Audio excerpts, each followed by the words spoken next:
like this.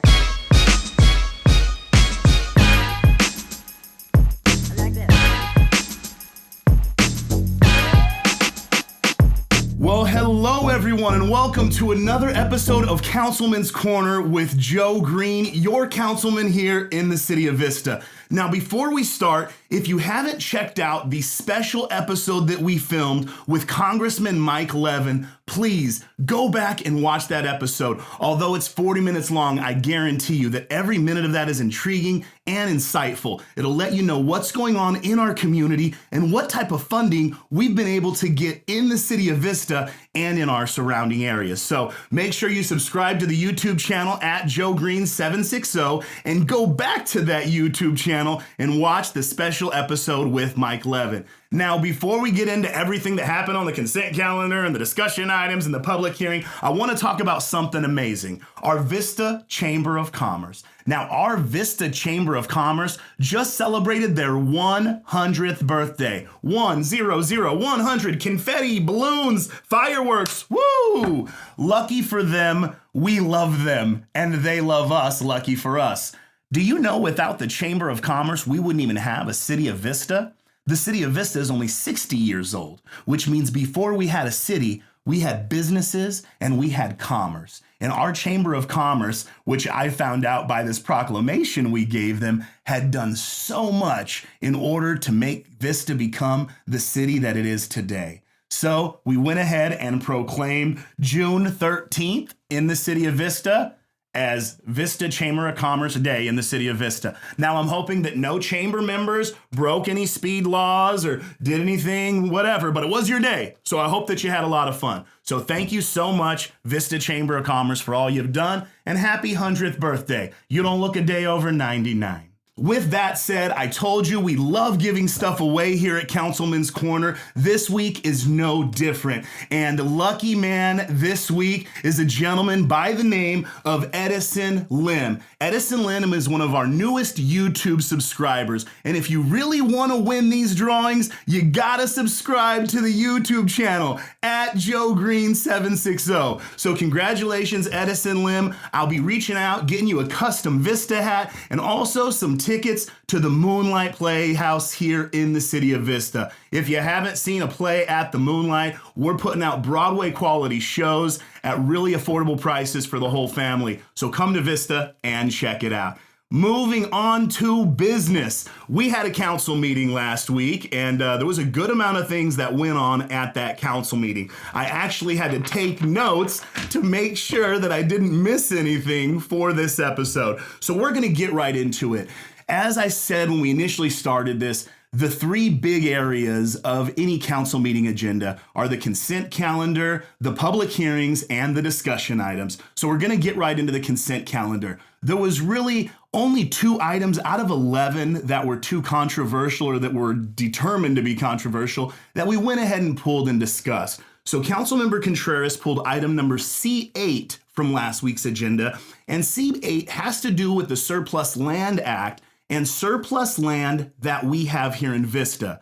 Anytime I hear the word surplus, I think extra, and the words surplus and land should never go together when it comes to my city because I never want to have extra land. Rest assured, Vista, that is not the case. What we're doing here is this Surplus Land Act requires us to put land out on the market for sale to developers before we determine what the highest and best use is. And we've spoken with the community about it. We're probably going to have some more community meetings about it. But since this is out at the Surplus Land Act, the consensus of the council is, given the location of this, it's going to be a great location for housing. It's close to transit, it's close to arterial roads, and with the funds we receive from selling this land to a potential developer, we'll be able to build more parks and procure more park land for the city in better locations. So that's what went on in C8. Now, item number C11, which was pulled, was a bit more controversial.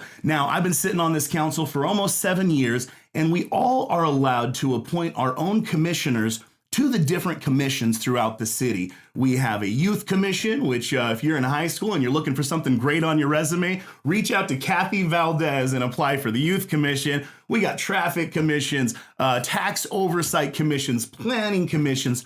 This particular commission was the CDBG Commission, which is the Community Development Block Grant Commission. Now, the job of this commission is basically to interview nonprofits throughout the city and decide how we're going to allocate our CDBG funding to these nonprofits.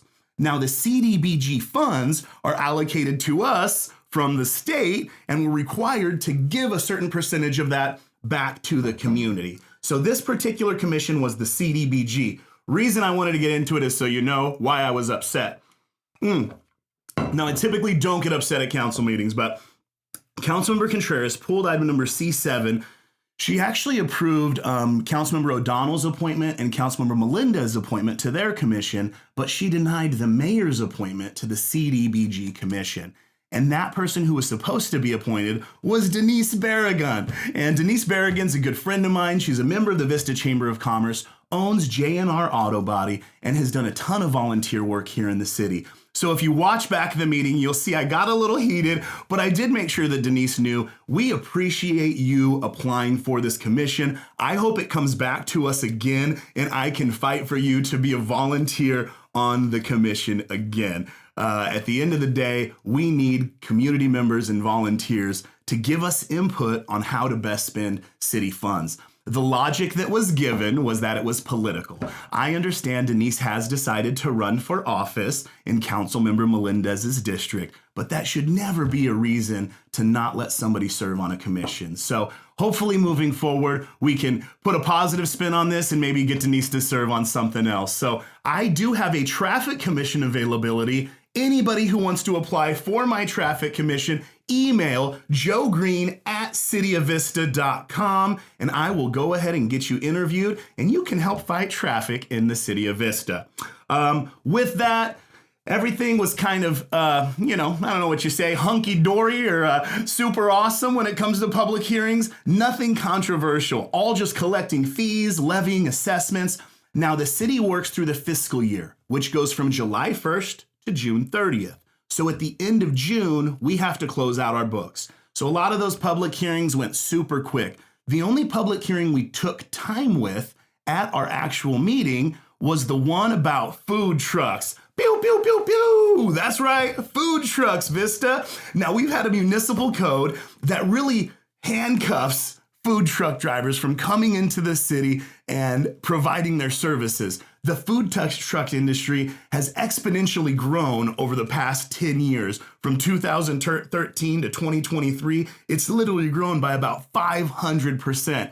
And the food trucks of today aren't the food trucks that your mom and dad used to have to get their food off of. So we were really excited to amend the municipal code to allow food trucks within the city of Vista. Now we're going to wait for the actual final code to come back and what the fees will be.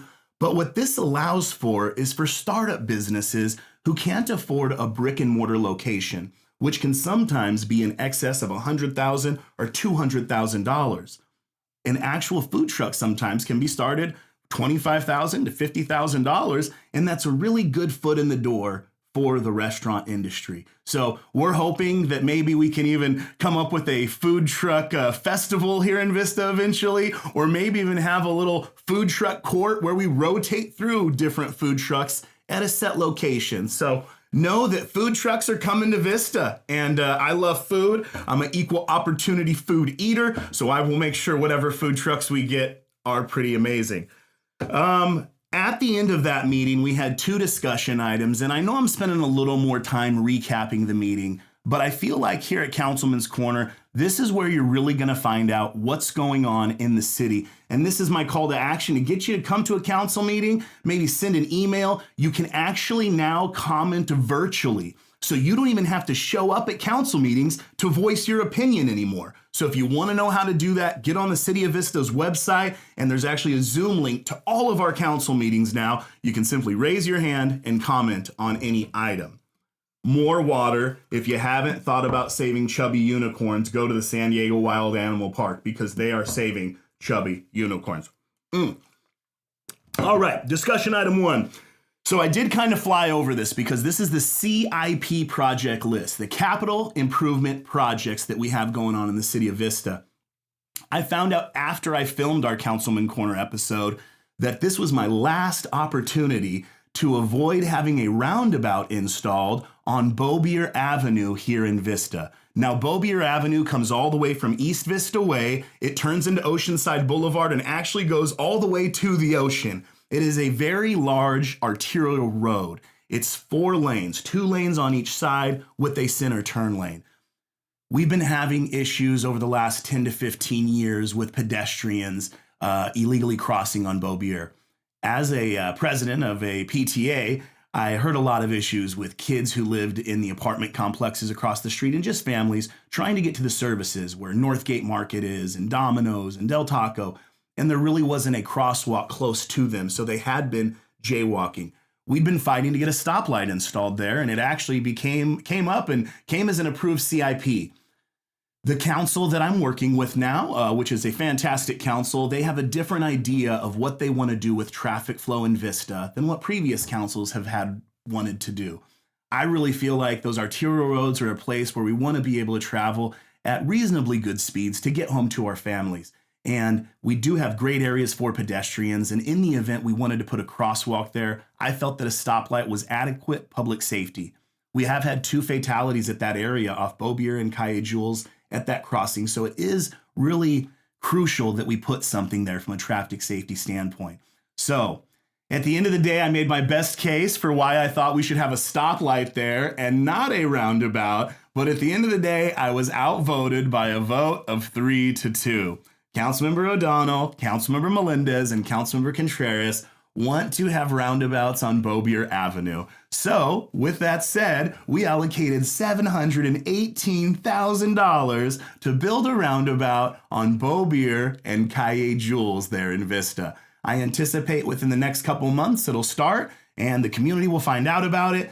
I really wanted to table this issue for a couple months and make sure that we had more time with the community before we actually build something. But my fellow council members insisted another day waiting, even a 60-day delay, would be too much for a public safety standpoint. So they know that a roundabout is going to be better for the community than a stoplight, better than I do. So fought a little bit on that one, lost that one. You don't win them all. Welcome to Roundabout City. It's my understanding the school district is also talking about putting a roundabout right in front of Beaubier Elementary School. So if you drive Beaubier Avenue all the time, maybe it's the way you get into Oceanside or the way you come from Vista to Oceanside. Know that the city council, the majority of the city council, not your council member here, is looking to slow that traffic flow on that road so that it can be safer for pedestrians.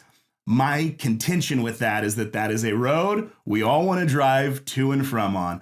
I am a big fan of neighborhood traffic calming. But when it comes to traffic calming on our arterial roads, I don't think it's necessary. Another big thing that we did was protected bike lanes. We said that we were going to put those nice little poles up around bike lanes, and they also voted to allocate some additional funding to putting asphalt curbs around bike lanes throughout the city of Vista. So no, we're going to have asphalt curbs and standing plastic poles around all bike lanes. So if you're a biker in Vista, my city council by a vote of 3-2, fortunately I didn't vote for the asphalt curbs, is going to be putting all that stuff up. So that was D1. We went around, we went back and forth. At the end of the day, a lot of really good stuff is going to happen for Vista. And we'd like to hear from you. Please show up to the council meetings. Go ahead and call. You can Zoom comment in, but just let us know, what do you think? Do you want roundabouts up and down Beaubier Avenue? Do you want that traffic calmed? Let us know. Reach out. Email joegreen@cityofvista.com. I'll make sure the right people get it. Now, this last discussion item we talked about was discretionary funding. As a city council member, I'm allocated $2,500 per year for training and for different incidentals, but there are a lot of strings attached to that money, and rightfully so. Anytime you're spending taxpayers' money, you want to make sure that those funds are spent towards the right things. So the discussion we had was, what exactly, as council members, can we spend that money on? Need some more of this liquid. All right, so $2,500 discretionary funding. Currently, I thought we could only use it for training and travel, and that we could possibly use it for going to different conventions that things that we sit on aren't necessarily paid for. I found out that I can actually use these funds for city gear. So if I want to get some more hats with logos on it, or I want to get some clothes that say Councilmember Green, I can allocate some of those funds. I found out at this meeting, I still have $1,655 left over. And that was kind of the problem, is that as council members, we get $2,500 every year to spend, and we don't really use it because there's not that many trainings. Councilmember Melendez brought this item forward because she wanted to see how we can use those funds to communicate better with citizens. Now, there are a lot of guidelines when it comes to the FPPC and council members spending city funds to communicate with the community. And that's not what we're trying to do. There will be no FCC violations here. However, if we do want to communicate to our district, we looked and basically advised staff to come back with a policy on what type of funding would be appropriate. If we want to have a community night in the town, or we want to have a town hall in our district, or we just want to let people know what happened in the city, how can we fund that as council members? It is our job as elected officials to get our message out to constituents. So at the end of the day, with that whole discussion item and discretionary funding, we did direct staff not to raise the limit. We're not spending additional taxpayers' money, but to at least come back to us and let us know, hey, how can we spend that in the most effective way to get our message out to citizens and also make sure that we still have the funds needed to train properly as elected officials. So, recap of last council meeting. I know that was a lot. I spent the majority of the time on that because I wanted you to know that was a doozy. Want to make sure that you know what goes on in Vista isn't always drama, and I had a fantastic outing with my council members this week. Councilmember Melendez and Councilmember O'Donnell joined me at an expansion of the Operation Hope Shelter campus right here in Vista. Now, what was so unique about this is that this expansion was made possible by a local church here in Vista, North Coast Church. Now, if any of you go to North Coast Church, you know they've done a ton around the city. This was actually part of their Serve Your City project. And although they typically only spend a weekend on a project, North Coast Church spent 6 weeks at Operation Hope, totally redesigning their facility and making it a place that people who are in really tough situations can call home. And when you're in a situation like that where you're homeless and you have kids and you're maybe a single mom, which is exactly who Operation Hope helps, you want to make sure that the environment is welcoming, warm, and able to help you transition back into society. And that's something that was done. So shout out to Councilmember Melendez and Councilmember O'Donnell for showing up to that and loving on our community. We know there's not one solution for homeless, and in the city of Vista, we're working at several different solutions through our strategic plan to address homelessness to make things work. I also was lucky enough there to give away one of our resident reward tokens to Operation Hope and to the CEO, Mr. Jimmy Figueroa. Shout out Jimmy Figueroa, CEO. Now, if you've never seen one of these, I need you to keep an eye out for me around Vista, because as I see people doing great things in the city of Vista, I like to give away resident reward tokens. Now, these are similar to challenge coins that people receive in the military. Now, if you've never heard what the mission of the city of Vista is, it's on the back of our token here, and I'm going to read it to you.